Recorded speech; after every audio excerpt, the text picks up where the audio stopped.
Perfume की बोतल बंद करके सिंगार मेज पे रख दी।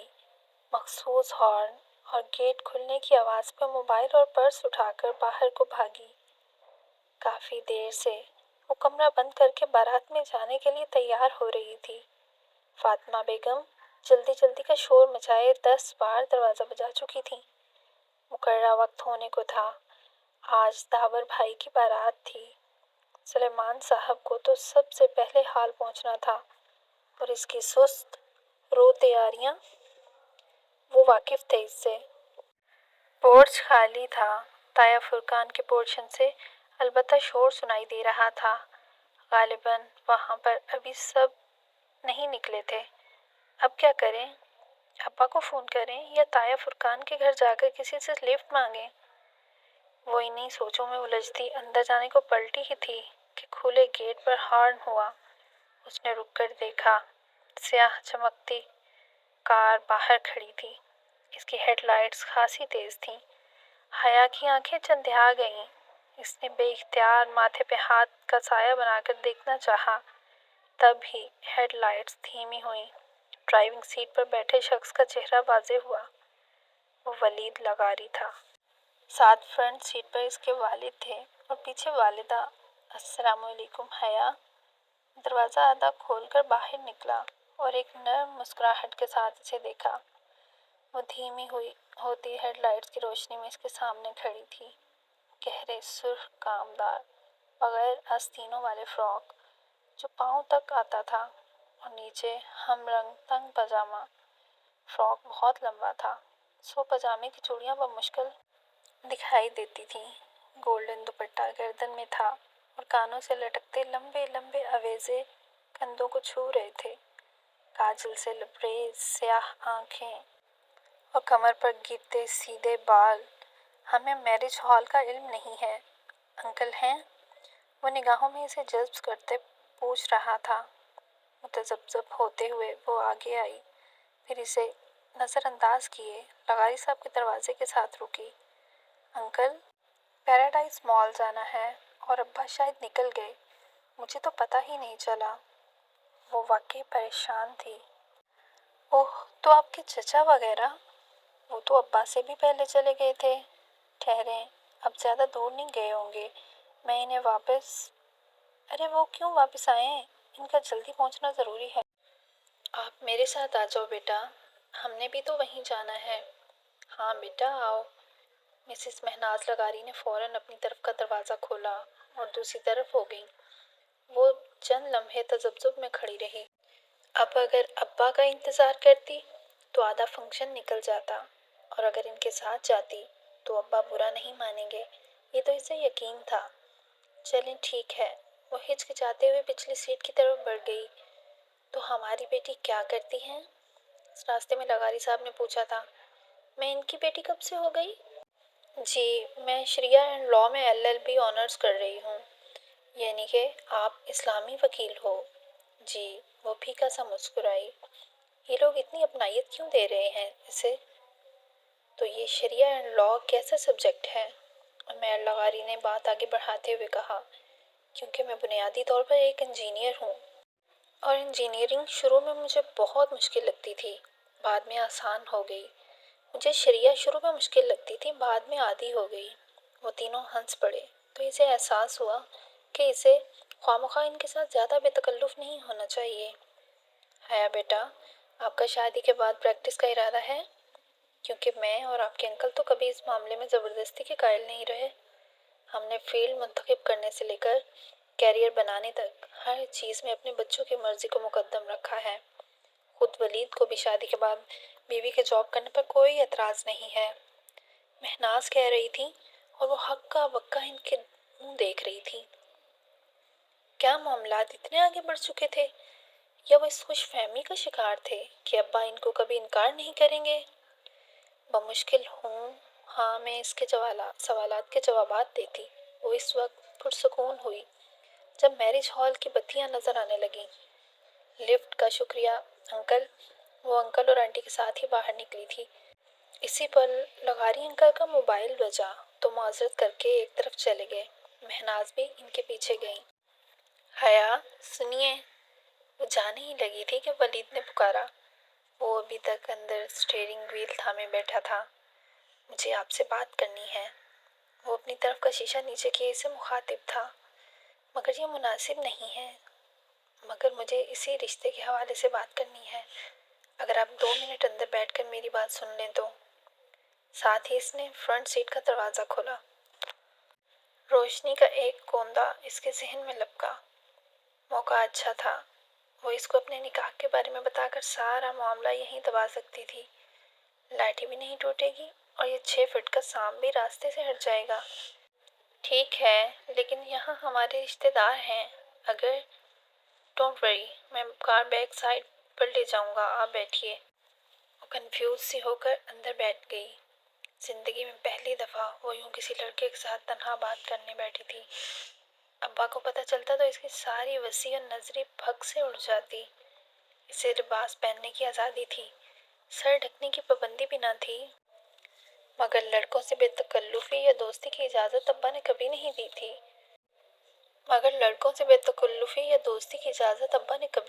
थी। वो बैठी तो वलीद सन से गाड़ी भगा कर ले गया। आपको जो भी कहना है जल्दी कहिए, फिर मुझे भी कुछ कहना है। और सर झुकाए गोद में रखे हाथों की उंगलियां मरोड़ रही थी। अजीब मुस्तरिब हालत हो रही थी इसकी। पहले आप कहिए। वलीद मैरिज हॉल की पिछली तरफ एक निस्बतन सुनसान गली में गाड़ी ले गया था। ओके, मुझे कुछ बताना था। वो गर्दन झुकाए कहने लगी। मेरे अब्बा ने मालूम नहीं आपको बताया है या नहीं, मगर मैं बताना ज़रूरी समझती हूँ। मेरा निकाह मेरी फुप्पो के बेटे से बचपन में ही हो गया था। वो लोग तुर्की में होते हैं। कुछ ख़ानदानी मसाइल के बायस मेरे अब्बा इनसे ज़रा बदजन हैं और अब मुझे डाइवोर्स दिलाकर मेरी शादी कहीं और करना चाहते हैं। मगर मैं ऐसा नहीं चाहती। इसने सर नहीं उठाया। वलीद की खामोशी से इसने यही मुराद ली कि वो सख्त शौक के आलम में है। मैं अपने शौहर की वफादार हूँ मिस्टर वलीद। मैंने इसी के ख्वाब देखे हैं और ज़हनी तौर पर खुद को इसी से वाबस्ता पाती हूँ। किसी और से शादी करने के बारे में मैं सोच भी नहीं सकती। वो अब भी कुछ न बोला। हया गोद में रखे हाथों को देखते हुए बोलती जा रही थी। प्लीज़ आप इनकार कर दें। मैं किसी और की बीवी हूँ। निकाह पर निकाह नहीं हो सकता। प्लीज़, मैं आपसे दरख्वास्त करती हूँ। इसने चेहरा ऊपर उठाया। वो यक टक खामोश खड़ी नज़रों से इसे देख रही थी। इसका चेहरा तो ना था जो वो सारा रास्ता ड्राइविंग के दौरान देखती आई थी। ये तो कोई और ही शख्स था। फिर क्या सोचा आपने?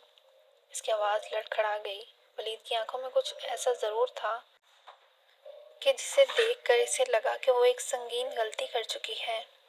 खतरे का अलार्म ज़ोर ज़ोर से इसके अंदर बजने लगा। किस बारे में? वो बोझल आवाज़ में बोला तो वो दरवाजे की तरफ सिमटी। नामहसूस अंदाज से इसका हाथ हैंडल पर रेंग गया। आपके इस रिश्ता से इनकार के बारे में? सारी उम्र पड़ी है ये बातें करने के लिए हया। अभी तो इन लम्हों से फ़ायदा उठाओ जो मुयस्सर हैं।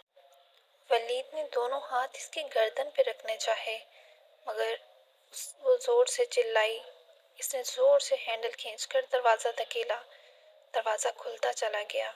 वो दूसरे हाथ से वलीद को धक्का देकर बाहर निकली। इसका दुपट्टा उसी के हाथों में आ गया था। वो तेज़ी से बाहर भागी तो वलीद ने दुपट्टा खींचा। दुपट्टा इसकी गर्दन के साथ रगड़ता और पीछे वलीद के हाथों में रह गया। वो बिना पीछे मुड़ के देखे भागी जा रही थी। इसके भागते कदमों में तेजी आ गई। गलियां सुनसान थीं। जाने वो कहाँ ले आया था। आज इतवार था और दुकानों के शटर गिरे हुए थे। वो इधर उधर देखे बगैर बदहवासी से दौड़ती हुई एक गली में मुड़ गई। पीछे कोई दौड़ता हुआ आ रहा था। वो भागती हुई गली के दूसरे सिरे तक पहुंची, मगर ये क्या, गली बंद थी, शटर गिरे हुए थे। वो इधर उधर देखे बगैर बदहवासी से दौड़ती हुई एक गली में मुड़ गई। पीछे कोई दौड़ता हुआ आ रहा था। वो भागती हुई गली के दूसरे सिरे तक पहुंची, मगर ये क्या, गली बंद थी, डेड एंड। वो बेसाख्ता पलटी। भागते कदमों की आवाज़ करीब आ रही थी। वो दौड़कर गली के बंद सिरे तक गई और दीवार की ईंटों को छूकर टटोला। شاید اندر کوئی جادوئی دروازہ ہو، شاید ہیری پوٹر کی کہانیاں سچ ہوں، مگر کیوں بھاگتی ہو؟ مسرور سے انداز میں کسی نے پیچھے سے کہا تو وہ گھبرا کر پلٹی۔ ولید سامنے سے قدم قدم چلتا آ رہا تھا۔ اس کے لبوں پر فاتحانہ مسکراہٹ تھی۔ وہ نڈھال سی دیوار سے لگ گئی۔ اس کا دوپٹہ تو وہیں رہ گیا تھا۔ مجھے جانے دو، اس کی آواز بھرا گئی۔ پہلی دفعہ یہ غلطی کی تھی اور پہلی ہی دفعہ اتنی بڑی سزا۔ کیسے جانے دوں؟ پھر تم نے ہاتھ تھوڑی آنا ہے۔ وہ چلتے چلتے اس سے چند قدم کے فاصلے پر کھڑا ہوا تھا۔ دور لگے اسٹریٹ پول کا بلب اس کے پیچھے چھپ گیا تھا۔ پلیز، میں ایسی لڑکی نہیں ہوں۔ تم کیسی لڑکی ہو؟ مجھ سے لفٹ لے لی مگر شادی سے انکار ہے؟ تب ہی گاڑی میں اتنی بے رخی دکھا رہی تھی۔ وہ اس کے سامنے بالکل رکا۔ پلیز، وہ ہولے ہولے لرز رہی تھی۔ اس میں اتنی ہمت نہیں تھی کہ وہ ولید کو دھکا دیتی۔ شش! وہ مسکراتے ہوئے آگے بڑھا۔ حیا نے سختی سے آنکھیں میچ لیں۔ اس کا سر چکرانے لگا تھا۔ تب ہی اس نے زور سے کسی ضرب لگنے کی آواز سنی اور پھر ولید کی کراہ۔ اس نے دھیرے سے آنکھیں کھولی۔ ولید چکرا کر نیچے گر رہا تھا اور اس کے پیچھے کوئی کھڑا نظر آ رہا تھا۔ شوخ نارنجی شلوار قمیض میں ملبوس، میک اپ سے اٹا چہرہ لیے، وہی اس روز والا خواجہ سرا ڈولی۔ اس کے ہاتھ میں ایک فرائنگ پین تھا جو اس نے شاید ولید کے سر پر مارا تھا۔ وہ ساکت سی اس کو دیکھ رہی تھی۔ ڈولی نے پاؤں سے ایک ٹھوکر ولید کو ماری تو اس کا بے ہوش وجود ذرا پرے ہوا۔ وہ 2 قدم آگے بڑھا اور عین حیا کے سامنے رکا۔ اس کے سلور چمکیلے آئی شیڈو سے اٹی آنکھوں میں ایسی کاٹ تھی کہ وہ سانس روکے اسے دیکھے گئی۔ تب ہی اس نے ہاتھ بڑھایا اور حیا کو گردن کے پیچھے دبوچا، یوں کہ گدی پہ گرے بال بھی اس کی گرفت میں آ گئے۔ ڈولی کے ہاتھ اور حیا کی گردن کے درمیان اس کے بال تھے، پھر بھی اس کے ہاتھ کا کھردرا پن وہ محسوس کر سکتی تھی، مگر لبوں سے کراہ تک نہ نکلی۔ اس کے گردن کو یوں ہی پیچھے سے دبوچے ڈولی نے ایک جھٹکے سے اسے آگے دھکیلا۔ وہ بے اختیار کھانسی، مگر ڈولی کی بے رحم گرفت ڈھیلی نہ پڑی۔ وہ اسے اسی طرح پکڑے اپنے آگے آگے دھکیل کر چلا رہا تھا۔ وہ لڑکھڑاتے قدموں سے چل رہی تھی۔ گلی کے آغاز تک جہاں سے وہ آئی تھی وہ اسے لے گیا، پھر مخالف سمت میں مڑ گیا۔ سامنے ہی میرج ہال کا پچھلا حصہ تھا۔ وہ اسے اپنے آگے دھکیلتا پیچھے گیٹ تک لے آیا اور ایک جھٹکے سے اسے چھوڑ دیا۔ حیا کو لگا اس کی گردن کے گیٹ سے ایک کھردرا توق ہٹا ہے۔ اس نے پلٹ کر ڈبڈبائی آنکھوں سے ڈولی کو دیکھا۔ وہ ابھی تک لب بھینجے تلخ کاٹ دار نگاہوں سے اسے دیکھ رہا تھا۔ حیا کی آنکھوں سے آنسو گرنے لگے۔ اسے لگا وہ اب کبھی بول نہیں پائے گی۔ دفتن ڈولی نے اپنی گردن سے لپٹا نارنجی دوپٹہ کھینچا اور اس پر اچھالا۔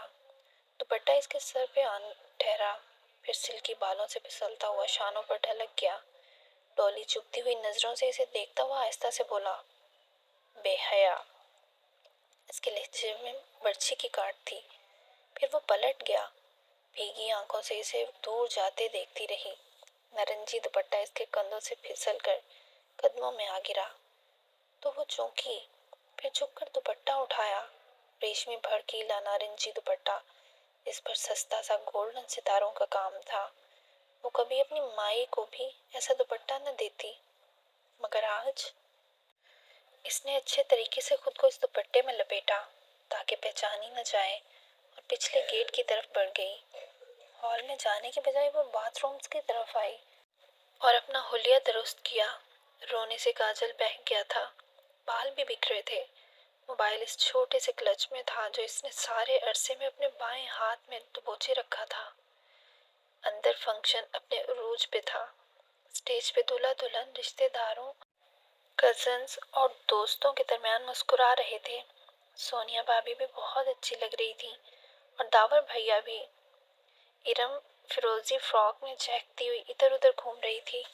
اصولاً اسے بھی وہیں ہونا چاہیے تھا، مگر وہ ایسی ذہنی حالت میں نہ تھی کہ وہ 2 قدم بھی چل پاتی، سو بے دم سی ایک آخری نشست پر گری ہوئی تھی۔ بے حیا۔ ٹولی کے الفاظ کی باز گشت ہتھوڑی کی طرح اس کے دماغ پر برس رہی تھی۔ وہ بے حیا تو نہیں تھی۔ وہ تو کبھی کسی لڑکے کی گاڑی میں نہیں بیٹھی تھی۔ اس سے تو یہ غلطی پہلی دفعہ ہوئی تھی۔ پھر سوچ سوچ کر دماغ پھٹا جاتا تھا۔ وہ آدھے فنکشن کے بعد ہی طبیعت کی خرابی کا بہانہ کر کے چلی آئی تھی۔ یہ داور اور سونیا کی شادی کے چند روز بعد کا ذکر ہے۔ صبح سے سردی بہت بڑھ گئی تھی۔ دسمبر ختم ہونے کو تھا اور ہوا ٹھٹرا دینے والی بن چکی تھی۔ ایسے میں وہ کیمپس میں اسکالرشپ کو آرڈیننس کے آفس کے باہر دروازے پر لگی لسٹ دیکھ رہی تھی۔ ریسمنڈ مینڈس ایکسچینج پروگرام کے تحت اسٹوڈنٹ میں سے صرف 2 لڑکیاں بانجی یونیورسٹی جا رہی تھیں، حیا سلمان اور خدیجہ رانا۔